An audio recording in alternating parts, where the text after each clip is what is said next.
ஆரோக்கியம் ஏற்படும். அதனால் தேன்கிறது தினமும் 1 ஸ்பூனாவது சாப்பிடும். அதனால தான் கல்யாணங்களுக்கெல்லாம் போனால் முதல்ல பாயசம் போடுறத பார்க்குறோம். ஏன்னா பாயசம் தான் முதல்ல சாப்பிடணும். திதிப்பு கட்டாயம் சேரணும் அப்படின்னு. அதனால தான் இந்த திதிப்பு சரியான அளவில் சேராததுனால என்ன ஆகும்னா மனசு சரியானபடி வேலை செய்யாது. ஞாபக மறதி வரும், மறந்து போயிடும், அல்லது என்ன பேசுகிறோம்னு தெரியாமல் பேசுவோம். இது மாதிரியான நிலைகள் ஏற்படும். இது மாதிரி நிலை வந்துட்டால் என்ன பண்ணணும் அப்படின்னா தேன் சாப்பிடணும். அதுதான் இப்போ இந்த நாளில் பார்க்குறோம். உலகத்தில் ஆட்டிசம் அப்படி உள்ள குழந்தைகள் நிறையா பிறக்கிறத பார்க்குறோம். ஆட்டிசம், ஏடிஹெச்டி ப்ராப்ளம் அப்படின்னு ஒன்று இருக்குது. Attention deficient hyper active disorder அப்படின்னு பேர். அந்த குழந்தை நார்மலாக இருக்காது. பார்த்தா பொன் குழந்தையோ ஆண் குழந்தையோ நார்மலாக இருக்காது. அப்படியே அந்த குழந்தை அப்படி மேலே பார்த்துட்டே உட்காந்துருக்கும். சரியானபடி படிக்காது, சரியானபடி தன்னுடைய வாழ்க்கையை அமைச்சிக்காது. எல்லா வயசுலேயும் இருக்கிறத இன்றைக்கி பார்க்குறோம். ஒரு 4 வயசு குழந்தையும் இருக்குது, 5, 6, 7, 8, 15, 20 எல்லா வயசுலேயும் இந்த ஆட்டிசம் உள்ள குழந்தைகளை பார்க்குறோம். இந்த ஆட்டிசம் எதனால் ஏற்படுறது அப்படின்னு பார்க்கணும். அதுதான் பர்மனண்ட் சொல்யூஷன் நமக்கு கிடைக்கும். இந்த ஆட்டிசம் வந்தது இப்போ உலகத்தில் என்ன நடக்கிறதுன்னா, ஆட்டிசம் ஒரு குழந்தைக்கு வந்துட்டது அப்படின்னா ஆட்டிசம் வந்த குழந்தைகளுக்கெல்லாம் தனியாக ஒரு ஸ்கூல் அப்படின்னு ஒன்று ஏற்படுத்தி அந்த ஆட்டிசம் உள்ள குழந்தைகளுக்கெல்லாம் அந்த ஸ்கூலில் பாடங்கள் சொல்லி கொடுக்கறது அப்படின்னு வருது. ஆனால் இது பர்மனண்ட் சொல்யூஷன் இல்லை, இது டெம்பரரி சொல்யூஷன் தான். இப்படியே போச்சுன்னா என்ன ஆகும்னா 140 கோடி மக்களுக்கும் இந்த ஆட்டிசம் வந்துடும் ஒரு காலத்தில். ஏன்னா இந்த ஆட்டிசம் எதனால் வருது அப்படின்னா ரொம்ப முக்கியமான விஷயம். தாயார் கர்ப்பமாக இருக்கும்போது சுகர் லெவல் ரொம்ப அதிகமாக இருக்கும். ஏன் அப்படின்னா 2 ஜீவன் தானும் இருக்கும், தன்னுடைய வயத்தில் இன்னொரு குழந்தை இருக்குது. 2 குழந்தைக்கும் தேவையான இன்சுலின் நம்ம உடம்புல சுரக்கணும். அதனால் என்ன ஆகும்னா சுகர் லெவல் அதிகமாக இருக்கும். அப்போ செக் பண்ணி பார்த்தா சுகர் ரொம்ப அதிகமாக இருக்கும், 300க்கு மேலே இருக்குது சுகர். அப்படிங்கிறதுனால என்ன பண்ணுவோம்னா இந்த சுகரை குறைக்கணும் அப்படிங்கிறதுக்காக மருந்து மாத்திரைகளை சாப்பிடுவோம். அப்படி சாப்பிடக்கூடாது. பொதுவாகவே கர்ப்பமாக இருக்கக்கூடியதான பெண்களுக்கு சுகர் லெவல் அதிகமாக தான் இருக்கும். அது ஒன்றும் பாதிப்பை ஏற்படுத்தாது. ஆனால் நாம் என்ன பண்ணுவோம்னா அதுக்குன்னு மருந்து மாத்திரைகளை சாப்பிட்டு அந்த சுகரை கம்மி பண்ணிக்கிறது. அப்போ அந்த குழந்தைக்கு தேவையான அந்த இன்சுலின் கிடைக்காது. அந்த குழந்தைக்கு மூளையானது பாதிப்பு ஏற்படும். திதிப்பு அதிகம் சாப்பிடாதே அப்படின்னு சொல்லி கர்ப்பமாக இருக்கும்போது திதிப்புகள்லாம் அதிகம் சேர்க்காமல், ஆனால் அவளுடைய நாக்கு திதிப்பு புளிப்பு 2ஐயும் கேட்டுட்டே இருக்கும். ஏன்னா புளிப்பில் தான் ஃபேட் இருக்குது, கொழுப்பு இருக்குது. கர்ப்பமாக இருக்கிற பெண்கள் புளிப்பு சாப்பிடணும் அப்படின்னு விரும்புகிறத பார்க்க முடியும். புளிப்பு மிட்டாய் சாப்பிடணும், திதிப்பு சாப்பிடணும்னு விரும்புவாள். ஏன்னா அவள் உடலுக்கு தேவை. அது நம்ம உடம்பே கேட்கும், அப்பா உனக்கு இப்போ புளிப்பு தேவை, உனக்கு சாப்பிடு அப்படின்னு நாக்கு சொல்லும். அப்படி உடம்பு சொல்கிறத கேட்கணும். தூக்கம் வந்தால் தூங்கிடும். நாம் எல்லாருமே அப்படி தான் இருப்போம். குழந்தைகள் அப்படி தானே இருக்கும். தூக்கம் வந்தால் தூங்கிடுவோம், பசி வந்தால் அழுவோம், அப்படி தான் இருப்போம். உடம்பு சொல்கிறத கேட்டு தான் சின்ன வயதிலெல்லாம் நாம் இருப்போம். அப்படி ஒரு குறிப்பிட்ட வயது ஆனதும் நம்ம உடம்பு சொல்கிறத நாம் கேட்க மாட்டோம். தூங்குன்னா தூங்க மாட்டோம். அப்போ தான் டீ காப்பி ஏதாவது ஒன்று சாப்பிட்டு ராத்திரி பூரா முழித்தே இருக்கிறது. இப்படியெல்லாம் நம்ம உடம்பு சொல்கிறத கேட்காம இருந்து பழகுவோம். 60 வயசு ஆனவுடனே டாக்டர் சொல்கிறார் நீங்கள் ஃபுல் ரெஸ்ட்டில் இருக்கணும் அப்படிம்பார். அப்போ நாம் தூங்கணும்னு கண்ணை மூடுவோம், தூக்கம் வராது. ஏன்னா நாம் உடம்பு சொல்கிறத கேட்கணும்னு ஆசைப்படுவோம், கேட்காது, மாறி போயிடும். ஏன்னா உடம்பு சொல்கிறத கேட்காம நம்ம இருந்துட்டோமே, அப்புறம் உடம்பு கேட்காது. டாக்டர் நீ ரெஸ்ட் எடுக்கணும்பா, படுத்துனா உடம்பெல்லாம் வலிக்கும், தூக்கம் வராது, உட்காந்துட்டே இருந்தாலும் இடுப்பு வலிக்கும். இப்படி ஏன்னா நம்ம உடம்பு சொல்கிறத நாம் கேட்டு பழகணும். அப்படி அந்த கர்ப்பமாக இருக்கிற பெண்கள் புளிப்பு இனிப்பெல்லாம் நார்மலாக எடுத்துக்கலாம், ஒன்றும் ஆகாது. அப்படி எடுத்துக்காமல் இருந்து அந்த பிறக்கிற குழந்தைக்கு மூளை சரியானபடி செயல்படாது. ஏன்னா தேவையான இனிப்போ புளிப்போ எடுத்துக்கலை, அந்த சுகர் லெவலை முன்ன பின்ன மாற்றிட்டோம். அதனால் அந்த குழந்தைக்கு இந்த ஆட்டிசம், இந்த ஏடிஹெச்டி ப்ராப்ளங்கள்லாம் வருது. அது ஆரம்ப நிலையில் நமக்கு தெரியாது. 3 வயது ஆனதும் அந்த குழந்தை பேசலை அப்படின்னு அப்போ தான் நமக்கு தெரியும். அம்மா அப்பா அத்தைங்கன்னு அந்த குழந்தை சொல்ல மாட்டேங்கிறதே அப்படின்னு டாக்டர்கிட்ட போய் பார்க்கும்போது டாக்டர் இந்த குழந்தைக்கு ஆட்டிசம் இருக்குது அப்படின்னு சொல்லுவார். இப்போ ஆட்டிசம் வந்துவிட்டது. இதை எப்படி சரி பண்ணுறதுன்னா ரொம்ப சுலபமான வழி ஒன்று இருக்குது. ஆட்டிசத்தை சுலபமாக சரி பண்ணலாம். என்ன பண்ணலாம் அப்படின்னா, இப்போ கோவில்களுக்கெல்லாம் போனால் தட்சிணாமூர்த்தி சந்நிதி இருக்கும், பார்க்கலாம். தட்சிணாமூர்த்தி உட்காந்துருப்பார். அப்படி ஒரு காலை தொங்க போட்டு ஒரு காலை மடித்து வச்சுன்னு உட்காந்துருப்பார். அந்த காலுக்கு கீழே பார்த்தா ஒரு பூதம் இருக்கும். பூதத்தை மிதிச்சுண்டு தட்சிணாமூர்த்தி உட்காந்துருப்பார். அந்த பூதத்தை பார்த்தா நம்மளை பார்த்து சிரிச்சுன்னு இருக்கும். அந்த பூதம் குழந்தை மாதிரி இருக்கும். அது பொதுவாக ஒரு குழந்தைய காலால் மிதித்தா குழந்தை அழதானே அழணும். அந்த தட்சிணாமூர்த்திக்கு கீழே உள்ள பூதம் நம்மளை பார்த்து சிரிக்கும். ஏன்னா அது ஆட்டிசம் உள்ள பூதம், அது ஏடிஹெச்டி ப்ராப்ளம் உள்ள பூதம் அது. அதனால தான் நம்மளை பார்த்து சிரிக்கிறது. என்ன பண்ணணும்னா, நல்ல சுத்தமான மலத்தேன் வாங்கிட்டு போகணும். வாங்கி போய் அந்த தட்சிணாமூர்த்திக்கு அபிஷேகம் பண்ணணும். அந்த தேன் தட்சிணாமூர்த்தி மேலே விழுந்து கீழே அந்த பூதத்து மேலே விழுந்து கீழே வரும். அப்படி வர்ற தேனை ஒரு பாத்திரத்தில் பிடிக்கணும். பிடிச்சி அதை வடிகட்டி ஒரு சீசா பாட்டிலில் போட்டு வச்சுக்கணும். தினமும் காலை மாலை 2 வேளையும் அந்த தேனை ஒரு ஸ்பூன் சாப்பிடணும். ஆட்டிசம் உள்ளவர்கள் தொடர்ந்து வருடம் பூரா, ஒரு நாள் கூட தவறக்கூடாது, வருடம் பூரா சாப்பிடணும். அந்த தேனை தொடர்ந்து சாப்பிட்டு வந்தால் 48 நாள் சாப்பிட்டாலே அந்த ஆட்டிசம் குறைய ஆரம்பிச்சிடும். அந்த குழந்தைக்கு நார்மலாக வந்துடும். இது நல்ல அருமருந்து. இதற்காக நாம் ட்ரீட்மெண்ட்டு, ஹாஸ்பிட்டல், இதற்கான ஸ்கூலுக்கு போகணுங்கிற அவசியமே இல்லை. 4வது வயசுலேயே இந்த குழந்தைக்கு ஆட்டிசம் இருக்குங்கிறது நமக்கு தெரிஞ்சு போயிடும். அப்படி தெரிந்ததும் நாம் உடனே இதை பண்ணணும். இந்த தட்சிணாமூர்த்திக்கு தேனை அபிஷேகம் பண்ணி, இந்த டப்பா தேன் வாங்கக்கூடாது. ஏன்னா இப்போ இந்த நாளில் இந்த பாக்ஸு தேன்னு வருது. அதாவது தென்னந்தோப்புகள், பூத்தோட்டங்கள், அங்கேயே ஒரு டப்பா வச்சு தேனை சேகரிக்கிறது. அது மாதிரி தேனாக இருக்கக்கூடாது. இயற்கையாக தேனீக்கள் சேர்த்து கட்டின தேனாக இருக்கணும். அதுக்கு மலை தேன்னு பேர். மலை பிரதேசங்களில் கிடைக்கும். அது மாதிரி தேன் வாங்கி, அது ரொம்ப திக்காக இருக்கும், கொஞ்சம் கருப்பாக இருக்கும் அந்த தேன். அதுதான் நல்ல தேன். அது ரொம்ப இனிப்பாக இருக்கும். அந்த தேன் நாம் டப்பா தேனை வாங்கி சாப்பிட்றோம். அந்த தேனை விட மலை தேன் ரொம்ப இனிப்பாக இருக்கும். அதுலேயே கசப்பு கலந்த தேன்கள்லாம் இருக்குது, நிறைய தேன்கள் இருக்குது. அதில் இனிப்பாக உள்ள தேன் வாங்கி வச்சு அதை தினமும் 2 வேளையும் தட்சிணாமூர்த்திக்கு அபிஷேகம் பண்ணி வச்சு அதை சாப்பிடணும். சாப்பிட்டா இந்த ஆட்டிசம், ஏடிஹெச்டி ப்ராப்ளங்கள்லாம் ரொம்ப சுலபமாக சரியாக போயிடும். இப்படி 1000 மருந்துகள் இருக்குது புராணங்களில். அதெல்லாம் தெரிஞ்சுக்கணும். தெரிந்து கொண்டால் நாம் மருத்துவத்துக்குன்னு செலவு செய்ய வேண்டிய அவசியமே இருக்காது. ரொம்ப சுலபமாக இதை சரி செய்திட முடியும். அதே போல் தான் இப்போ சுகர் வருது. சுகருங்கிறது நம்ம அத்தனை பேருக்குமே இருக்குது. ஒரு குறிப்பிட்ட காலத்தில் அது நமக்கு லெவல் அதிகமாகுது. இப்போ சுகர் அதிகமாச்சுன்னா என்ன பண்ணுறது அப்படின்னா, அதற்கு உடனே நாம் மருத்துவரை போய் பார்க்குறோம். எப்போ மருத்துவரை பார்க்கணும்? நம்மால் அதை சரி பண்ண முடியல அப்படிங்கிற நிலை வரும்போது மருத்துவரை பார்க்கணும். இதை எப்படி சரி பண்ணலான்னா, இதற்கு மருந்து ஒன்று இருக்குது சுகருக்கு. என்ன அப்படின்னா, சுக்கு வெல்லம் அப்படின்னு பேர். சுக்குன்னு ஒரு பொருள் இருக்குது. இஞ்சி ஈரமாக இருந்தால் இஞ்சி காய்ந்தால் சுக்கு அப்படின்னு சொல்கிறது. அப்படி இஞ்சை காய வச்சு எடுத்தால் அதற்கு சுக்குன்னு பேர்.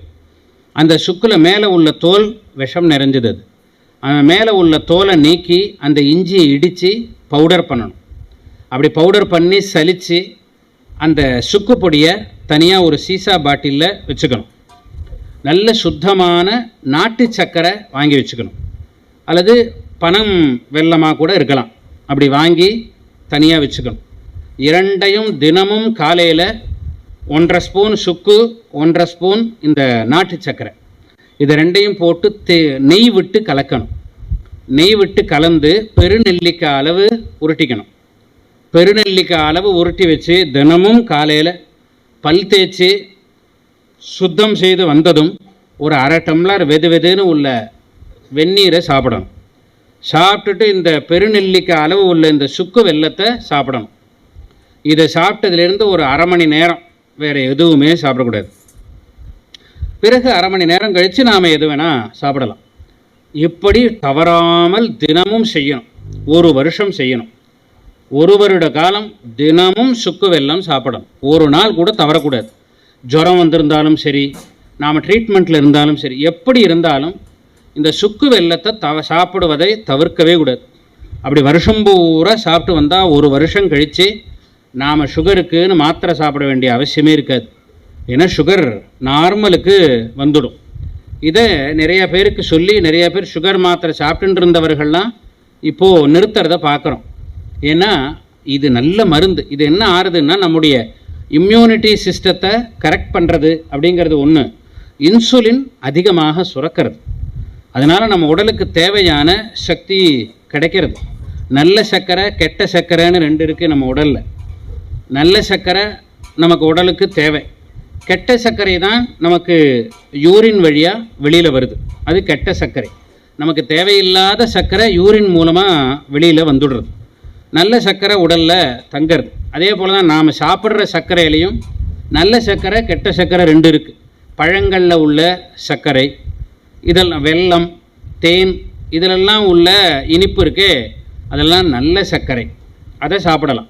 இந்த கல்கண்டு, வெள்ளை நிறத்தில் உள்ள சர்க்கரை, இந்த மாதிரி சர்க்கரையில் பண்ணின பக்ஷணங்கள், ஸ்வீட்டுகள், இதெல்லாம் சாப்பிடக்கூடாது. அதெல்லாம் கெட்ட சர்க்கரை.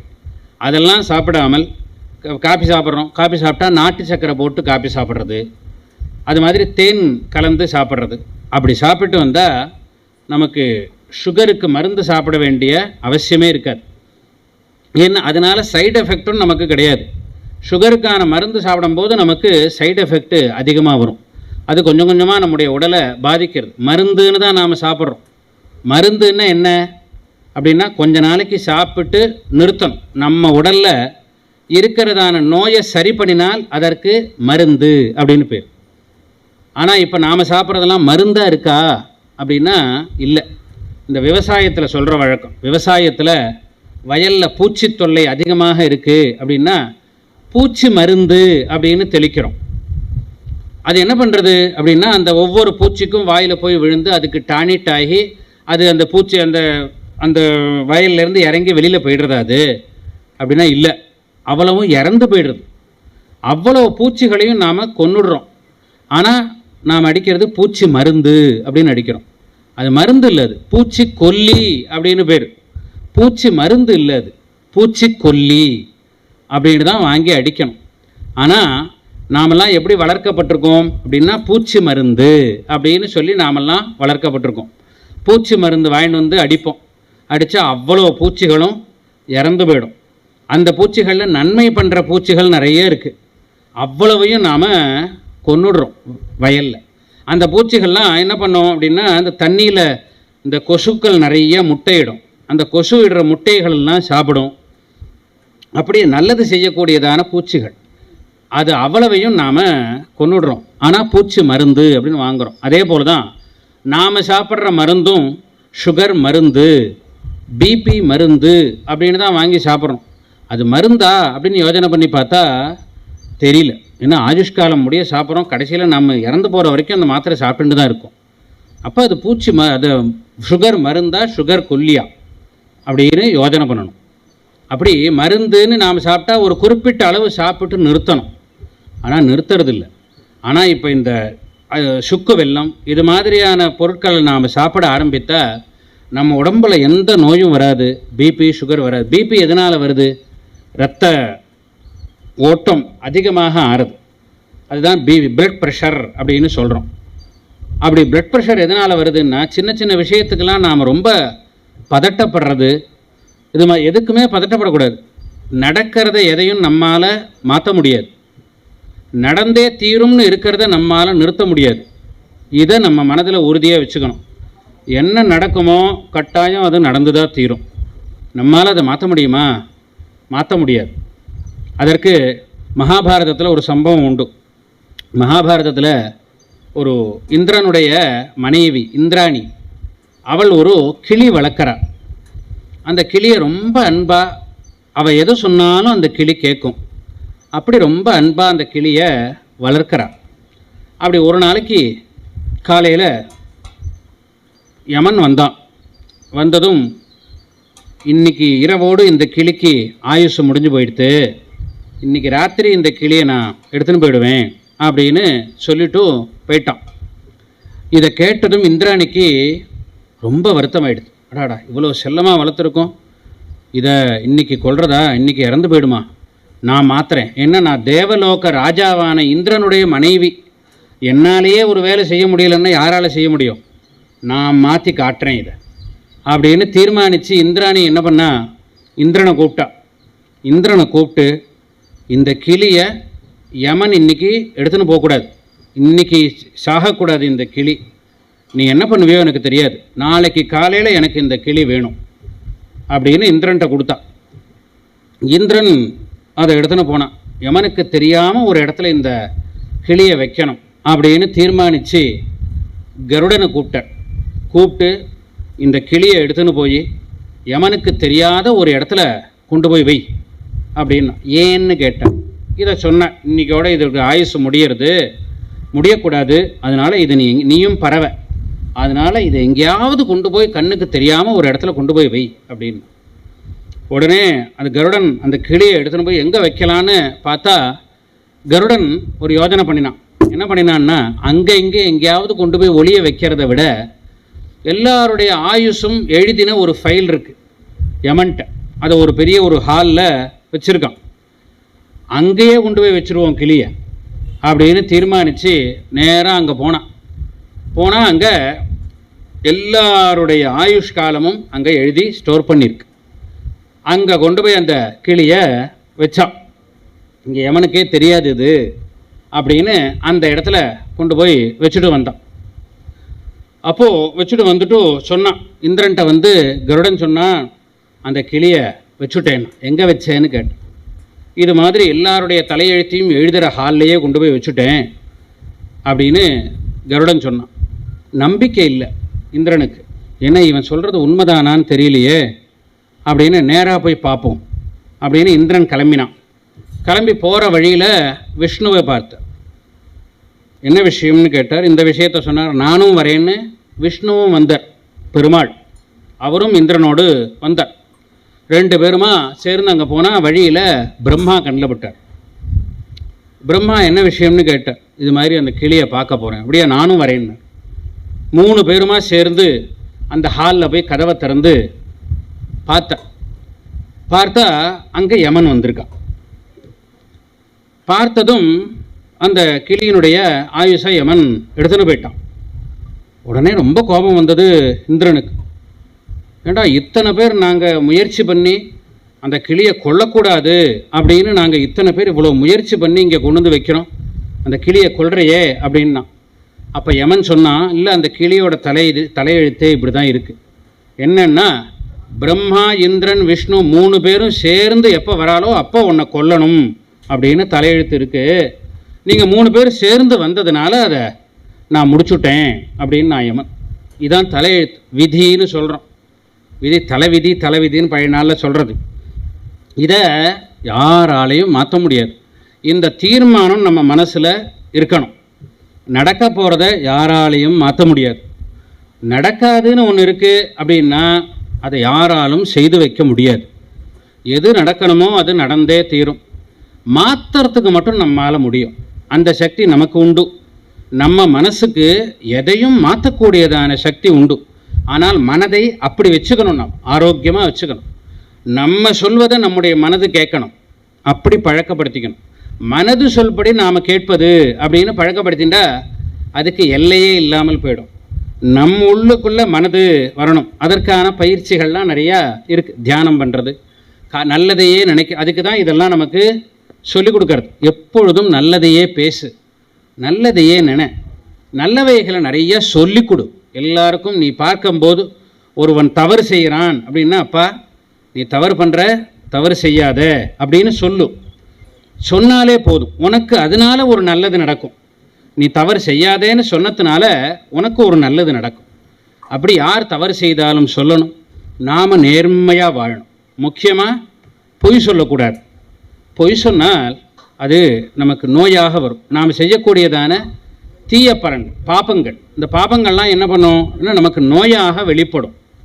அதுதான் நமக்கு பலவிதமான நோய்கள் ஏற்படுவதற்கு காரணம். தீய செயல் அப்படின்னு சொல்கிறோம், பாபகர்மான பேர்.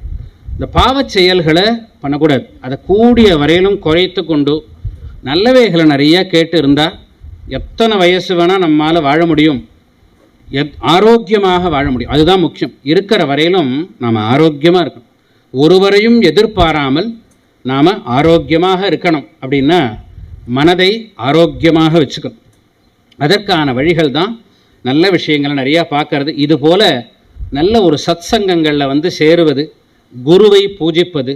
இப்போ கோசாலை இங்கே பக்கத்தில் இருக்குது. எவ்வளோ பெரிய தர்மம்! இந்த நாளில் கோசாலைங்கிறதெல்லாம் நினச்சி பார்க்க முடியாத விஷயம். கோசாலைன்னா ஒரு மாடோ பாடோ அப்படின்னு தமிழில் சொல்கிறது. ஒரு மாடு கண்ணை வச்சுக்கிறது பெரிய பாடு.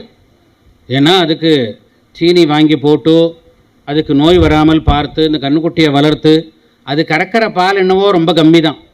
ஆனால் அதற்கான செலவுகள்னு பார்க்கும்போது ரொம்ப அதிகமாக இருக்கும்.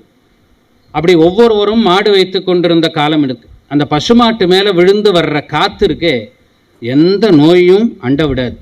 நம்ம உடலுக்கு எதிர்ப்பு சக்தியை கொடுக்கக்கூடிய சக்தி இந்த பசுமாட்டின் மேலே விழுந்து வரக்கூடிய காற்றுக்கு இருக்குது. ராமாயணத்தில் இருக்குது. ராமாயணத்தில் ராமனுடைய தகப்பன் தசரதன். தசரதனுடைய தகப்பன் அஜன்னு பேர். அஜனுடைய தகப்பன் ரகுன்னு பேர். ரகுவனுடைய தகப்பன் திலீபன்னு பேர். அந்த திலீபன்கிற அரசனுக்கு திருமணமாகி வாரிசு இல்லை, குழந்தைகள் இல்லை அப்படின்னு ரொம்ப கஷ்டப்பட்டான். அப்படி கஷ்டப்பட்டு என்ன பண்ணினான்னா, ஒரு வருட காலம் பசுமாடுகளை காப்பாற்றுறது அப்படின்னு வச்சான் அரசன். பசுமாட்டுக்கு தினம் குளிப்பாட்டுறது, தீனி போடுறது, பசுமாட்டை பாதுகாக்கிறது. அப்படி அந்த மாட்டின் மேலே விழுந்து காற்று மேலே பட பட பட அவனுக்கு ஆண் குழந்தை பிறந்தது. அந்த குழந்தை தான் ரகுன்னு பேர். அதை வச்சுன்னு தான் ரகுவம்சம் அப்படின்னே ராமனுடைய வம்சத்துக்கு பேர். ஏன் ரகுவம்சம்னு பேருன்னா, பசுமாட்டினுடைய ஒரு பெரிய அருள்னால் பிறந்ததுனால ரகுவம்சம்னு அந்த வம்சத்துக்கே பேர். அப்படி பசுமாடுங்கிறது தான் இன்றைக்கும் பூமியில் நாம் நெல் போடுறோம், நெல் விளையிறது. என்ன தானியம் போடுறோமோ அந்த தானியம் விளைஞ்சு வருது. பூமி நமக்கு மோசம் பண்ணுறதில்லை. என்ன காரணம்னா மாடுகள் தான் காரணம். பசுமாடு போடக்கூடியதான சாணம், பசுமாடு போடக்கூடியதான அந்த கோமூத்திரம், அவைகள்லாம் பூமியில் விழ விழ அந்த பூமி உயிருள்ள சத்தாக இருக்குது. இன்றைக்கி எல்லாம் கெட்டு போயிடுத்துன்னு சொல்கிறோம். வானம் கெட்டு போயிடுத்து, காற்று கெட்டு போயிடுத்து, தண்ணீர் கெட்டு போயிடுத்து, ஆர்வோன்னு எல்லா இடத்துலையும் போடுறோம். ஏன்னா தண்ணீரை சுத்தம் பண்ணி குடிக்க வேண்டிய நிலையில் இருக்குது. அப்படி சொன்னாலும் கூட பூமியில் நாம் நெல் போட்டால் அந்த போட்ட நெல் சுரைக்காயாக வர்றதில்லை. நெல் போட்டால் நெல்லாக தான் வருது. ஏன்னா பசுமாடுகள் தான் காரணம். மாடுகள் போடக்கூடியதான சாணம் தான் பூமியை உயிருள்ளதாக வச்சிருக்கு. பசுமாடு கொடுக்கக்கூடியதான பால் தான் நம்ம ஆயுஷ்காலம் முடிய ஆரோக்கியமாக இருக்கிறதுக்கு உறுதுணையாக இருக்குது. தாய்ப்பால் கொடுக்கறது கொஞ்ச காலம்தான். கடைசி வரைக்கும் நமக்கு ஒரு கால்சியம் நிறைஞ்ச ஒரு பாலை கொடுக்கறது அப்படின்னா எவ்வளோ பெரிய சேவை. எதுனாலையுமே செய்ய முடியாது. இப்போ எல்லாத்துக்கும் மிஷின் வந்துட்டுது. எல்லாத்தையும் நம்ம சிருஷ்டி பண்ணிடலாம். அந்த அளவுக்கு மிஷின்கள் வந்துடுது. ஆனால் பசுமாடு சாப்பிட்ற உணவு என்ன அப்படின்னு பார்த்தா வைக்கல் சாப்பிட்றது. வைக்கலில் கால்சியம் கிடையாது. அது மஞ்சள் நிறமாக இருக்குது. அது புண்ணாக்கு இவைகள்லாம் சாப்பிட்றது. புண்ணாக்கு பார்த்தா வெள்ளையாக இல்லை, ஒன்று பழுப்பாக இருக்குது, இல்லை கருப்பாக இருக்குது, இப்படி தான் இருக்குது. அதுலேயும் கால்சியம் கிடையாது. புல் சாப்பிட்றது, புல்லுலேயும் கால்சியம் கிடையாது, பச்சை நிறத்தில் இருக்குது. இப்படி பச்சை நிறத்தில் உள்ள புல், கருப்பு நிறத்தில் உள்ள புண்ணாக்கு, மஞ்சள் நிறத்தில் உள்ள வைக்கலை சாப்பிட்டு வெள்ளை நிறத்தில் உள்ள கால்சியம் நிறைஞ்ச ஒரு பாலை பசுமாடு கொடுக்கறது அப்படின்னா எவ்வளோ பெரிய சாதனை. இதற்கெல்லாம் இன்னும் மிஷினே வரல. ஒரு மிஷினில் இந்த பக்கம் வைக்கலை போட்டால் இந்த பக்கம் பாலாக வருதா? வரல, வரவும் முடியாது. அதை நம்மால் சிருஷ்டி பண்ணவே முடியாது. பால்ங்கிற ஒரு பொருள் இல்லைன்னா நம்மால் நிற்கவே முடியாது. என்ன கால்சியம்ங்கிற சத்து வேறு எதுனாலையும் நமக்கு கிடைக்கிறது இல்லை. பால் தான் அதை நமக்கு பூர்த்தி பண்ணி கொடுக்கறது. நாம் ஸ்டெடியாக நிற்கிறோம் அப்படின்னா கால்சியம், எலும்புக்கு தேவையான சக்தி கால்சியம். அந்த கால்சியம் நிறைஞ்ச ஒரு பாலை பசுமாடு கொடுக்கறது. எதுக்காக கொடுக்கறது அப்படின்னா, இவன் வைக்கல் போடுவான், புண்ணாக்கு போடுவான் அப்படின்னு கொடுக்கறதா அப்படின்னா இல்லை, நம்ம கொடுக்க வேண்டிய கடமை அப்படின்னு பசுமாடுகள்லாம் கறக்கிறது.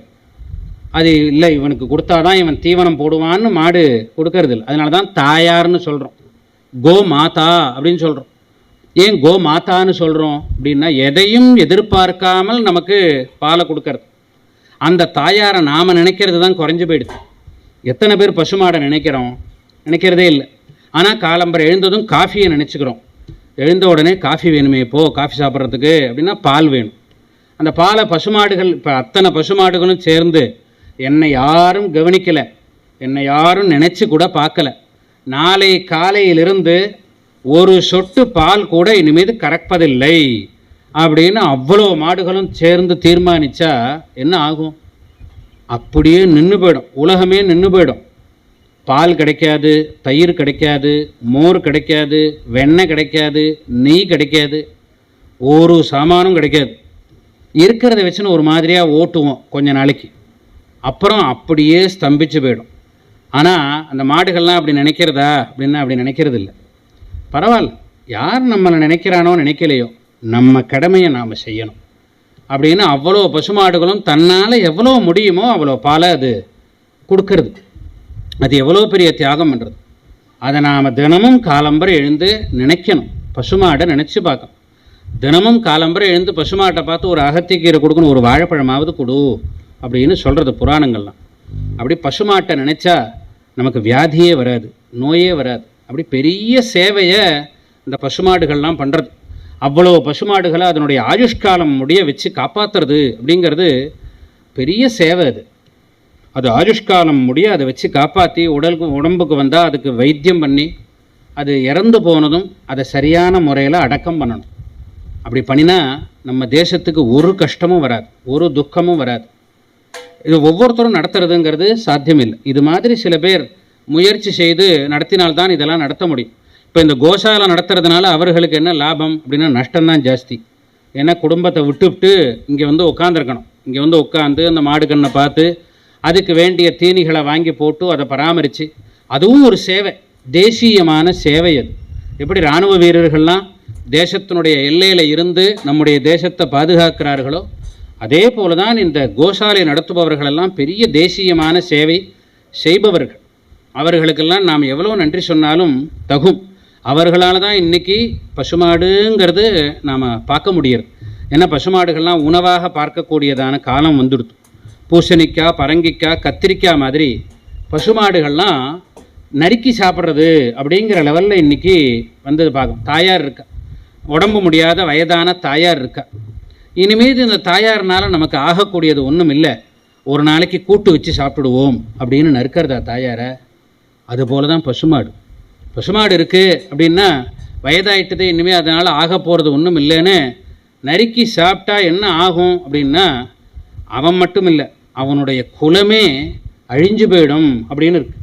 அப்படி பார்க்குறோம். இன்றைக்கி எத்தனையோ குடும்பங்களை பார்க்குறோம், எவ்வளோ கஷ்டங்கள் இருக்குது. என்ன காரணம்? எத்தனையோ காரணங்களில் இதுவும் ஒரு முக்கியமான காரணம். அதனால் இது மாதிரி கோசாலைகள்லாம் நம்ம அடிக்கடி போய் பார்க்கணும். அவர்களுக்கு நம்ம உடலாலேயோ என்ன நமக்கு முடியறதோ அந்த சேவைகளை செய்கிறது. இது மாதிரியான ஒரு சூழலில் நாம் வாழ்வது அப்படிங்கிறத வச்சுக்கிறதே சந்தோஷமாக ஆனந்தமாக இருக்கும். காலம்பரை எழுந்தால் நிம்மதியாக இருக்கணும், சந்தோஷமாக இருக்கணும். அப்படி ஒரு வாழ்க்கையை நாம் அமைச்சுட்டா இதை விட பெரிய ஒரு லாபம் நமக்கு ஒன்றுமே கிடையாது. இதுதான் லட்சியமாகவே நாம் வச்சுக்கணும். நம்முடைய வாழ்க்கையில் லட்சியம் என்ன அப்படின்னா, எந்த ஒரு மாத்திரை மருந்து துணை இல்லாமல், யாருடைய துணையும் இல்லாமல், கடைசி வரைக்கும் நமக்கு தாகம் அடித்தா நாமே பாட்டிலை திறந்து டம்ளரில் தண்ணீர் ஊற்றி சாப்பிட்ற அளவுக்கு, சாப்பிட்றோம்னா நாமே நம்முடைய தட்டை அலம்பி வச்சு சாப்பிட்டு நம்முடைய தட்டை நாமே அலம்பி வைக்கிற அளவுக்கு நமக்கு ஒரு ஆரோக்கியம் இருக்குது அப்படின்னா அதுதான் நாம் லட்சியத்தை அடைஞ்சிட்டோம் அப்படின்னு அர்த்தம். அப்படி அதை தான் நாம் லட்சியமாக வச்சுக்கணும். அப்படி இந்த லட்சியங்கள் எல்லாம் நிறைவேற்றுறதுக்கு நாம் ஆசைப்படணும். மனதை ஆரோக்கியமாக வச்சுக்கணும். இன்றைக்கி ஞாயிற்றுக்கிழமை பானுவாரம். ஆரோக்கியம் பாஸ்கராதிச்சேத்து அப்படின்றது. ஆரோக்கியம் வேணும் அப்படின்னா சூரியனை நினைத்துக்கொள் அப்படின்றது. அப்படி ஆரோக்கியம் நம்ம அத்தனை பேருக்கும் வரணும். இன்றைக்கி பானுவாரம்னு ஞாயிற்றுக்கிழமை. இன்றைய நாளில் சூரியனை நினச்சிண்டா நமக்கு ஆரோக்கியமும் பரிபூர்ணமாக கிடைக்கும். அதில் இன்றைக்கி ஒரு பெரிய ஜாக்பாட்டாக நமக்கு அடித்தது என்னென்னா, நாமே நேராக வந்து இங்கே கோபூஜை, அஸ்வ பூஜையெல்லாம் செய்து தரிசனம் பண்ணக்கூடியதான ஒரு வாய்ப்பு கிடைச்சதுன்னா எத்தனை பேருக்கு கிடைக்கும்? ஏதோ என்றைக்கோ பண்ணினதான ஒரு பெரிய ஒரு புண்ணியம் எனக்கு அது இன்னைக்கு கிடைச்சது. உங்களுக்கெல்லாம் அடிக்கடி கிடைக்கிறது. எனக்கே இவ்வளோ ஒரு அதிர்ஷ்டம் இருக்குன்னா உங்களுக்கெல்லாம் கேட்கணுமா?